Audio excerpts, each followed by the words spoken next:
সালামু আলাইকুম। আমি কামরুল হাসান। আজকের ক্লাসে তোমাদেরকে স্বাগতম। আমাদের আজকের ক্লাসের বিষয় হচ্ছে নবম এবং দশম শ্রেণীর বাংলা দ্বিতীয় পত্রের সবচেয়ে গুরুত্বপূর্ণ 500টি এমসিকিউ। আজকে আমরা ক্রিয়াপদ নিয়ে আলোচনা করব। প্রথমে আমরা ভাব প্রকাশের দিক থেকে ক্রিয়াপদ কত প্রকার? 2 প্রকার। একটা হচ্ছে সমাপিকা, আরেকটা হচ্ছে অসমাপিকা। দ্বিকর্মক্রিয়ার যে বস্তুবাচক কর্মপদটি হচ্ছে মুখ্য কর্ম। আমরা জানি হচ্ছে দ্বিকর্মক্রিয়া হচ্ছে, যেমন বাবা আমাকে একটি কলম দিয়েছেন। এখানে বাবা আমাকে কি দিয়েছেন? কলম দিয়েছেন। কাকে দিয়েছেন? আমাকে দিয়েছেন। যেই সেন্টেন্সে দুটো ক্রিয়া থাকবে তাকে আমরা বলি দ্বিকর্মক্রিয়া। তো দ্বিকর্মক্রিয়ার যে বস্তুটা আছে, যেমন কলম, কলমটা হচ্ছে বস্তু, এই কলম হচ্ছে মুখ্য কর্ম। আর যে ব্যক্তি আমাকে, সেই ব্যক্তিটা হচ্ছে গৌণকর্ম। তাহলে আমরা বলবো হচ্ছে একটা সেন্টেন্সে যদি 2টা কর্ম থাকে, সেক্ষেত্রে বস্তু হবে মুখ্য কর্ম আর ব্যক্তি হবে গৌণকর্ম। যেমন বাবা আমাকে একটি কলম দিয়েছে, সেই কলমটা হবে মুখ্য কর্ম, আর আমাকে দিয়েছে সেই আমি হচ্ছি গৌণকর্ম।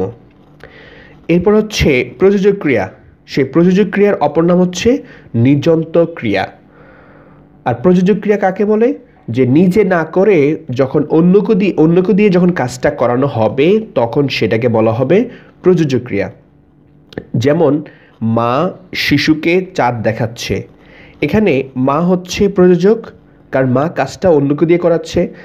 আর যাকে দিয়ে কাজটা করাচ্ছে সে শিশু হচ্ছে প্রযোজ্য, আর কাজটা হচ্ছে প্রযোজক ক্রিয়া। তাহলে আমরা এখানে মা হচ্ছে প্রযোজক, শিশু হচ্ছে প্রযোজ্য, আর চাঁদ দেখাচ্ছে সেটা হচ্ছে প্রযোজক ক্রিয়া। এরপর হচ্ছে একটা সমাপিকা ক্রিয়া আর একটা অসমাপিকা ক্রিয়া মিলে যে বাক্য হবে সেটা হবে যৌগিক ক্রিয়া। তো যৌগিক ক্রিয়া কাকে বলে? সেটা হচ্ছে একটা সমাপিকা আর একটা অসমাপিকা ক্রিয়া থাকবে, সেটাকে বলা হবে যৌগিক ক্রিয়া।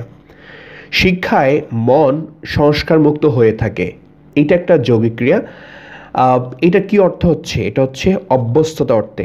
এটা পরীক্ষা আসে যে শিক্ষায় মন সংস্কার মুক্ত হয়ে থাকে, এটা কি অর্থে? এটা হচ্ছে অভ্যস্ততা অর্থে। এখন গোল্লায় যাও, এটা কোন ক্রিয়া? এটা হচ্ছে মিশ্র ক্রিয়া।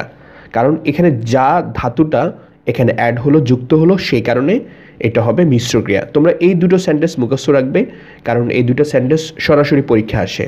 যে শিক্ষায় মন সংস্কার মুক্ত হয়ে থাকে, এটা কোন ক্রিয়া? এটা হচ্ছে যৌগিক ক্রিয়া এবং অর্থ হচ্ছে অভ্যস্ততা অর্থে। আর এখন গোল্লায় যাও, এটা হচ্ছে মিশ্র ক্রিয়া। এরপর হচ্ছে ক্রিয়ার ভাব। আমরা জানি যে ক্রিয়ার ভাব হচ্ছে 4 প্রকার।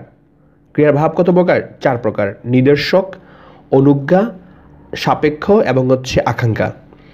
তো নির্দেশক ভাব কখন হবে? যখন একটা সাধারণ বাক্য বা হচ্ছে প্রশ্ন জিজ্ঞাসায় বা প্রশ্নবোধক বাক্য এবং একটা সাধারণ বাক্য অলওয়েজ কি হবে? নির্দেশক ভাব হবে। আর যে সেন্টেন্সে আদেশ, অনুরোধ, নিষেধ বা উপদেশ থাকবে, সেটাকে বলা হবে অনুজ্ঞা ভাব। তাহলে আমরা যদি প্রশ্ন করা হয় যে প্রশ্ন জিজ্ঞাসায় ক্রিয়ার কোন ভাব প্রকাশ করে, তাহলে তুমি অ্যান্সার দিবে সেটা হচ্ছে নির্দেশক ভাব। আর যদি বলা হয় যে সেন্টেন্সে আদেশ, উপদেশ, অনুরোধ থাকবে, সেটা হবে কোন ভাব হবে? সেটা হবে অনুজ্ঞা ভাব। এবারে চলে আসো যে আমরা কাল সম্পর্কে একটু পড়ি। সেটা হলো কখন ক্রিয়ার রূপের পার্থক্য দেখা যায়, সেটা হচ্ছে পুরুষ ভেদে। পুরুষ চেঞ্জ করলে ক্রিয়াও চেঞ্জ হয়ে যায়। যেমন হচ্ছে আমি যাই, যে আমি যাই, এখানে যাই শব্দটা, আর তুমি যাই কি হলো? হয় না। তার মানে কি? তুমি যাও, তার মানে পুরুষ চেঞ্জ করছি, ক্রিয়াও চেঞ্জ হয়ে গেছে। আমি যাই, তুমি যাও, তার মানে কি? আমি হচ্ছে উত্তম পুরুষ আর তুমি হচ্ছে মধ্যম পুরুষ। আমরা পুরুষ চেঞ্জ করলাম, ক্রিয়াও চেঞ্জ হয়ে গেছে। কিন্তু বচন চেঞ্জ করলে ক্রিয়া চেঞ্জ হয় না। যেমন ধর হচ্ছে আমি যাই এক বচন, আমরা যাই এক বচন, বহু বচন। তো সেক্ষেত্রে কি হলো? আমি যেটা বললাম, আমি থাকলে যাই, আবার আমরা থাকলেও কি? যাই। তার মানে বচন চেঞ্জ করলে ক্রিয়া চেঞ্জ হয় না, কিন্তু পুরুষ চেঞ্জ করলে ক্রিয়া চেঞ্জ হয়ে যায়। এরপর চলে আসো যে চিরস্থায়ী এবং ঐতিহাসিক বর্তমান। যে সেন্টেন্সে চিরস্থায়ী কথা বলবে এবং ঐতিহাসিক কোনো কথা থাকবে সেটা হবে নিত্যবিত্ত বর্তমানকালের বিশিষ্ট প্রয়োগ। যেমন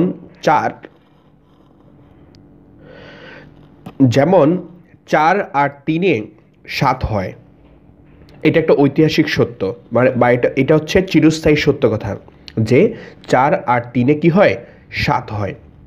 তার মানে এই সেন্টেন্সটা হবে নিত্যবিত্ত বর্তমানকাল। বৃষ্টি যদি আসে আমি বাড়ি চলে যাব, এটা কোন কাল? এটা হচ্ছে নিত্যবিত্ত বর্তমানকাল। কেন? মনে রাখবা, কোনো সেন্টেন্সে যদি থাকে, যখন, যেন ইত্যাদি থাকলে সেই সেন্টেন্সটা হবে নিত্যবিত্ত বর্তমানকালের বিশিষ্ট প্রয়োগ। এরপর আসো যে অনুমতি প্রকাশ করলে, অনুমতি প্রার্থনা করলে সেই সেন্টেন্সটা হবে হচ্ছে সাধারণ বর্তমানকালের বিশিষ্ট প্রয়োগ। যেমন এখন তবে আসি, এটা একটা অনুমতি প্রকাশ। এই অনুমতি প্রকাশটা করলে সেটা যে কালে হোক না কেন সেই কালটা অবশ্যই সাধারণ বর্তমানকাল হবে। এরপর হচ্ছে যে সেন্টেন্সে নেই, নাই এবং নি থাকবে সেই সেন্টেন্সটাও কিন্তু সাধারণ বর্তমানকাল হবে। যেমন তিনি গতকাল হাটে যাননি, এটা দেখতে যদিও অতীতের মতো মনে হচ্ছে, কিন্তু এই সেন্টেন্সটা হবে সাধারণ বর্তমানকালের বিশিষ্ট প্রয়োগ, কারণ এই সেন্টেন্সের শেষে নেই, নাই, নি আছে। সেজন্য আমরা খেয়াল করব যে যে সেন্টেন্সে নেই, নাই, নি থাকে, যেমন তিনি গতকাল হাটে যাননি, তাহলে এই সেন্টেন্সটা হবে সাধারণ বর্তমানকাল। এইক্ষণে জানলাম কুসুমে কীট আছে, মানে এইক্ষণে জানলাম কুসুমে কীট আছে, এটা হবে সাধারণ অতীতকালের বিশিষ্ট প্রয়োগ। এরপরে চলে আসছে যে আমরা কামনা প্রকাশে আমরা নিত্যবিত্ত অতীত পড়ব। নিত্যবিত্ত অতীত 3টা কারণে হবে। খেয়াল করবে যে নিত্যবিত্ত অতীত কয়টা কারণে হবে? 3টা কারণে। নাম্বার 1 হচ্ছে কামনা প্রকাশ, আরেকটা হচ্ছে অসম্ভব, আরেকটা হচ্ছে সম্ভব। যেমন আজ যদি সুমন আসতো তাহলে অনেক মজা হতো, এটা একটা কামনা প্রকাশ। এই কামনা প্রকাশ করলে নিত্যবিত্ত অতীত। আর অসম্ভব দেখো, 27 হতো যদি 127, এটা একটা অসম্ভব। 27 কখনো 127 হবে না, তার মানে এই অসম্ভব যদি বোঝাচ্ছে এটা হবে নিত্যবিত্ত অতীত। আর একটা সম্ভাবনা দেখো, তুমি যদি যেতে অনেক ভালো হতো, এটা একটা সম্ভাবনা, তুমি যদি যেতে ওখানে অনেক ভালো হতো, এই সম্ভাবনা বোঝালে সেটা হবে নিত্যবিত্ত অতীত।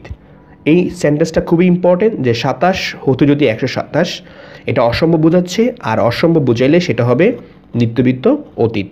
তো আশা করি তোমরা বুঝতে পেরেছো। ধন্যবাদ সবাইকে। আসসালামু আলাইকুম ওয়া রাহমাতুল্লাহ।